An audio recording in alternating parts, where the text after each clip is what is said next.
अस्सलाम वालेकुम and welcome to my YouTube channel. Last video के अंदर हमने काफ़ी डिटेल में एक्सेलरेशन को डिस्कस किया था कि उसके अंदर कितनी टाइप्स हैं, और ये बात मैंने आपको इन्फॉर्म की थी कि इस चैप्टर के एंड में मैं आपको इंशाअल्लाह ताला नोट्स प्रोवाइड करूँगा जो कि इस चैप्टर के मोस्ट इम्पॉर्टेंट क्वेश्चन है, और वो मैंने ख़ुद तैयार किए हैं और वो बहुत ज़्यादा आसान लफ्ज़ों में हैं, जिससे आपको बहुत ज़्यादा आसानी होगी याद करने में। क्योंकि अक्सर बच्चे जो हैं वो नोट्स की वजह से काफ़ी परेशान होते हैं कि सर नोट्स में बहुत मुश्किल लिखा हुआ है, तो अब हमें गाइड करें कि हम किस तरीके से याद करें। तो उसके लिए मैंने एक आप लोगों के लिए एक नोट्स तैयार किए हैं जो कि मैं इंशाअल्लाह ताला चैप्टर के एंड में शेयर करूँगा, और जो मैं एक्सप्लेनेशन दे रहा हूँ ये MCQs के हवाले से बहुत इंपॉर्टेंट है। तो शुरू करते हैं। शुरू करने से पहले अगर आप मेरे चैनल पर न्यू हैं तो इसे लाज़िमी सब्सक्राइब करें, ताकि जब मैं कोई न्यू वीडियो डालूँ तो उसका नोटिफिकेशन आप तक आ जाए। तो शुरू करते हैं। आज का हमारा टॉपिक है scalar and vector. Scalar and vector, all physical quantities are drive into two types on the base of information required to describe them completely. मतलब बोला हुआ है जितनी भी तमाम फिजिकल क्वांटिटीज हो गई, लेंथ हो गई, एक्सेलरेशन हो गई, टाइम हो गई, वो दो हिस्सों में डिवाइड की गई हैं, जो कि हमारे पास रहती है स्केलर और एक होता है हमारे पास वेक्टर। अब स्केलर एंड वेक्टर मैं आपको काफ़ी एक डिटेल में बता चुका हूँ, चूँकि ये चैप्टर में दोबारा आया तो मैं आपको समझा देता हूँ। स्केलर्स क्या होते हैं? The physical quantities that have magnitude and a suitable unit are called scalar quantities. Scalar quantities वो होती हैं जिसमें सिर्फ और सिर्फ मैग्नीट्यूड होता है और इनका यूनिट होता है। इसकी एग्जांपल हम डिस्टेंस से लेते हैं। डिस्टेंस का आपको पता है मैग्नीट्यूड क्या होगी, इसकी वैल्यू है 10 और यूनिट क्या है 10 मीटर। ये हमारे पास क्या है, स्केलर क्वांटिटी में शामिल होगी। ठीक है, फिर आता है हमारे पास वेक्टर। वेक्टर क्या होते हैं? वेक्टर वो तमाम फिजिकल क्वांटिटी होती हैं which are completely specified by magnitude with suitable unit and particular direction. तो देखें वेक्टर और स्केलर में फ़र्क क्या है? दोनों में मैग्नीट्यूड तो है, पर फ़र्क ये है कि वेक्टर में डायरेक्शन भी होती है और स्केलर में डायरेक्शन नहीं होती। सो हमारे पास वो तमाम फिजिकल क्वांटिटीज जो कम्प्लीटली स्पेसिफाइड होती है मैग्नीट्यूड से, उनके पास यूनिट भी होता है और एक डायरेक्शन भी होती है, जिसे हमने आपको बताया डिस्प्लेसमेंट। डिस्प्लेसमेंट का एक यूनिट भी है, उसकी मैग्नीट्यूड की वैल्यू भी होगी 10 मीटर और डायरेक्शन भी होगी। अब डिस्टेंस की एग्जांपल आप ये समझें कि मैंने आपको बताया था, जब मैंने आपको डिस्टेंस बताया था कि अब मैं आपको बोलूँ कि आप यहाँ से कहीं जाएँ और बोलूँ 10 मीटर जाएँ। अब आपको नहीं पता कि 10 मीटर कहाँ जाना है, तो आप अपनी मर्ज़ी से जा सकते हैं। पर मैं आपको बोलूँ, अब डिस्प्लेसमेंट की एग्जांपल दे रहा हूँ, अब मैं आपको ये बोलूँ कि 10 मीटर जाएँ, बिल्कुल स्ट्रेट जाएँ, तो अब यहाँ पे मैंने आपको डायरेक्शन बता दी कि बिल्कुल स्ट्रेट। डिस्टेंस में डायरेक्शन नहीं थी, डिस्प्लेसमेंट में डायरेक्शन है। तो वो हमारे पास वो तमाम क्वांटिटी जिसमें क्या हो, magnitude as well as direction, they are called vector quantities, and those quantities which only have magnitude but don't have direction, they are scalar quantities. मुझे उम्मीद है कि ये तमाम बातें जो मैंने अभी आपको बताई हैं स्केलर एंड वेक्टर के हिसाब से वो क्लियर हो चुकी होंगी। अब हम ग्राफिकल एनालिसिस पढ़ेंगे मोशन का। अब आपको नज़र आ रहा होगा एक ग्राफ, यहाँ पे दो ग्राफ हैं, एक हमारे पास यूनिफॉर्म स्पीड का, एक हमारे पास नॉन यूनिफॉर्म स्पीड का है। अब बात ये आती है इसके, सर ये यूनिफॉर्म स्पीड का ग्राफ कैसे पता लग रहा है और ये नॉन यूनिफॉर्म स्पीड का ग्राफ कैसे पता लग रहा है? तो देखें इसकी एक वजह है। वजह ये हमारे पास कि यूनिफॉर्म वेलोसिटी क्या होता था या यूनिफॉर्म स्पीड क्या होता था, a body set to be have uniform velocity if it's cover equal distance in equal interval of time, अगर वो इक्वल फासला कवर करे इक्वल इंटरवल ऑफ टाइम में। तो अब आप यहाँ पे हमारे पास देखें, ये डिस्टेंस है, यहाँ पर ये डिस्टेंस है और ये टाइम है। जब हम डिस्टेंस को टाइम से डिवाइड कराते हैं तो आपको मैंने फॉर्मूला पढ़ाया था v is to s upon t, ये हमारे पास फॉर्मूला होता है v is to s upon t. ठीक है, इससे हमारे पास स्पीड आती है, वेलोसिटी आती है। ठीक है, सेकेंडली अब आपको ये बात पता होनी चाहिए, जब हम वर्टिकल एक्सिस को हॉरिजॉन्टल एक्सिस से डिवाइड कराते हैं तो उसे हम ग्रेडियंट बोलते हैं।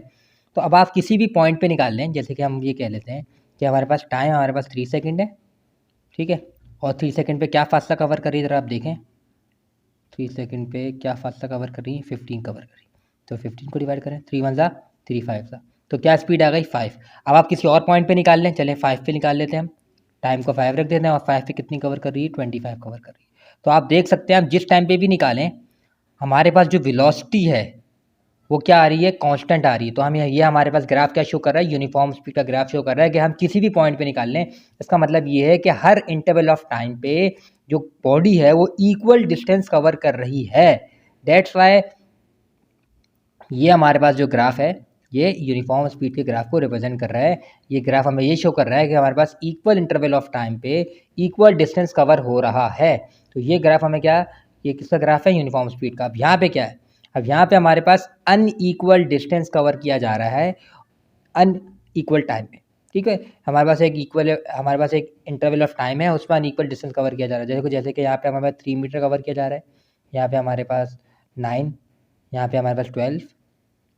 तो देखिए यहाँ पे हर इक्वल इंटरवल ऑफ टाइम में, जैसे कि 1 पे 5, सेकंड पे 10, 3 पे 15, तो हर इक्वल इंटरवल ऑफ टाइम पे ख़ास मखसूस इक्वल डिस्टेंस कवर किया जा रहा था। तो ये यूनिफॉर्म स्पीड है। तो यहाँ पे क्या हो रहा है, हमारे पास अनइक्वल डिस्टेंस कवर किया जा रहा है, ठीक है, टाइम के रिस्पेक्ट से। तो ये हमारे पास क्या होगा, यूनिफॉर्म स्पीड का यूनिफॉर्म नॉन यूनिफॉर्म स्पीड का ग्राफ होगा। याद रखिएगा, यूनिफॉर्म स्पीड का ग्राफ हमेशा स्ट्रेट होता है क्योंकि वो इक्वल डिस्टेंस क्या कवर करता है इक्वल टाइम में। और यहाँ पे हमारे पास नॉन यूनिफॉर्म का हमेशा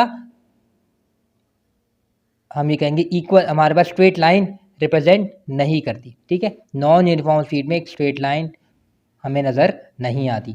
जब हम वर्टिकल, और ये बात मैं आपको बताता चलूँ कि जब हम वर्टिकल एक्सिस को डिवाइड कर देते हैं हॉरिजॉन्टल एक्सिस से, तो वो क्या कहलाता है, ग्रेडियंट कहलाता है, ठीक है। आई होप कि ये बातें आपको समझ में आ गई होंगी। अब हम स्पीड टाइम ग्राफ देख लेते हैं। यहाँ पे हमारे पास स्पीड है, यहाँ पे हमारे पास टाइम है। अब आप जब यहाँ पे स्पीड है, यहाँ पे आप टाइम है, अब आप किसी भी पॉइंट पे अगर आप निकालना चाहें, जैसे कि अब हम 4th पॉइंट पे निकाल लें, या 3rd पॉइंट पे निकाल लें, या 2nd पे निकाल लें, या 1st पे निकाल लें, तो आप देखेंगे कि जो स्पीड की वैल्यू होगी, मतलब एक्सेलेरेशन को, मतलब स्पीड को जब हम टाइम से डिवाइड करते हैं तो क्या आता है, एक्सेलरेशन आता है। और आपको पता है, मैंने अभी बताया कि जब हम वर्टिकल एक्सिस को हॉरिजॉन्टल एक्सिस से डिवाइड करते हैं तो वो ग्रेडियंट होता है, ठीक है। तो मैंने कहा कि 4th पॉइंट पे निकाल दें, 4 सेकंड पे निकालें, तो टाइम तो 4 है, और हमारे पास स्पीड कितनी है, 40।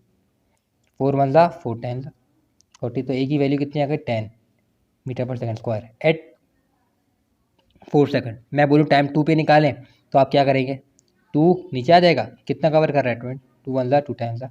तो आप देख सकते हैं जो एक्सेलरेशन की वैल्यू है वो कांस्टेंट है। तो ये हमारे पास क्या होगी, यूनिफॉर्म एक्सेलरेशन, यूनिफॉर्म एक्सेलरेशन। इसमें क्या होता है हमारे पास, याद रखिएगा, अभी मैंने आपको पिछली वीडियो में काफ़ी डिटेल में बताया कि हर एवरी सेकंड पे जो चेंज है वेलोसिटी का वो कांस्टेंट हो जाए, वो एक ख़ास रेट से चेंज हो रही हो। जो वेलोसिटी का जो चेंज, जब आपको पता है जब हमारे पास चेंज आता है वेलोसिटी का, या तो इंक्रीज़ होता है या तो डिक्रीज़ हो रहा है।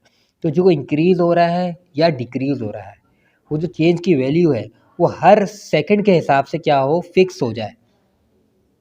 तो हमारे पास उस बॉडी के अंदर जो एक्सेलरेशन होती है वो होती है यूनिफॉर्म एक्सेलरेशन, ठीक है। जब हमारे पास हर एवरी सेकंड पे जो चेंज है वेलोसिटी का वो कांस्टेंट हो जाए, तो उसको हम बोलते हैं यूनिफॉर्म एक्सेलरेशन। तो आप देख सकते हैं ये हमारे पास यूनिफॉर्म एक्सेलरेशन का ग्राफ है। इसके बाद हमारे पास इक्वेशन ऑफ मोशन है, जिन पे मैं पहले ही वीडियो डाल चुका हूँ, जो कि जिनमें से हमारे पास 2nd और 3rd equation of motion long में आती है। तो आपको लाजमी उस वीडियो को देखें, जिसका लिंक डिस्क्रिप्शन में मौजूद है। 2nd इक्वेशन ऑफ मोशन और 3rd इक्वेशन ऑफ मोशन, इन दोनों में से एक सवाल लाजमी लॉन्ग में आएगा, और मैं उसको पहले ही करवा चुका हूँ, तो वो लाजमी आपने डिस्क्रिप्शन में देख लेने हैं। और इसमें कोई प्रॉब्लम हो या इनमें ग्राफ में कोई प्रॉब्लम हो तो आप मुझसे पूछ सकते हैं कमेंट बॉक्स के अंदर। इंशाअल्लाह इस नेक्स्ट वीडियो के बाद हमारे पास जो चैप्टर है वो हमारे पास एक टॉपिक रह गया, motion under gravity. Motion under gravity में हमारे पास क्या होगा, जो हमारे पास इक्वेशन ऑफ मोशन के जो फॉर्मूलाज होते हैं उसमें जहाँ जहाँ ए आता है वो चेंज हो जाते हैं जी के अंदर, और जहाँ जहाँ हमारे पास एस होता है, डिस्टेंस होता है, वो हाइट में चेंज हो जाता है। इसको मैं काफ़ी डिटेल में आपको बताऊंगा इंशाल्लाह नेक्स्ट वीडियो के अंदर। मैं आपको ज़रा सा हिंट देना चाह रहा था तो मैंने आपको बता दिया। हमारे पास होता ये है कि जब एक ऑब्जेक्ट फ्रीली फॉल होता है from top of the tower to the ground, तब उसकी जो एक्सेलरेशन होती है वो उसकी ग्रेविटी के बराबर हो जाती है, और जो उसकी डिस्टेंस होता है वो उसकी हाइट के बराबर हो जाती है। इन्हें हम बोलते हैं मोशन अंडर ग्रेविटी। तो जो फॉर्मूले हमने पढ़े हैं उनके फार्मूले में भी चेंज आ जाता है। ए जो होता है वो जी के बराबर हो जाता है, और जो एस होता है, जहाँ जहाँ एस आता है वहाँ पे एच आ जाएगा, जहाँ जहाँ ए आएगा वहाँ पे जी आ जाएगा। तो ये हमारे पास फॉर्मूला होते हैं मोशन अंडर ग्रेविटी के। इसको मैंने आपको बहुत सिंपल लफ्ज़ों में एक्सप्लेन करने की कोशिश की है कि जब एक ऑब्जेक्ट बिल्डिंग से या हाइट से फ्रीली फॉल होता है ग्राउंड की तरफ, तब उसकी एक्सेलरेशन जी के बराबर हो जाती है, और उसकी डिस्टेंस जो होता है वो हाइट के बराबर हो जाता है। इस हिसाब से फॉर्मूले भी चेंज हो जाते हैं। इंशाअल्लाह अब नेक्स्ट कमिंग वीडियो के अंदर मैं आपको नोट्स प्रोवाइड करूँगा, जो कि काफ़ी हेल्पफुल होंगे। वो मोस्ट इंपॉर्टेंट क्वेश्चन है जो आपके बोर्ड के एग्ज़ाम में आएँगे इंशाल्लाह। तो आपने वहाँ से आप चाहें तो तैयारी भी कर सकते हैं, अपने पास नोट डाउन भी कर सकते हैं।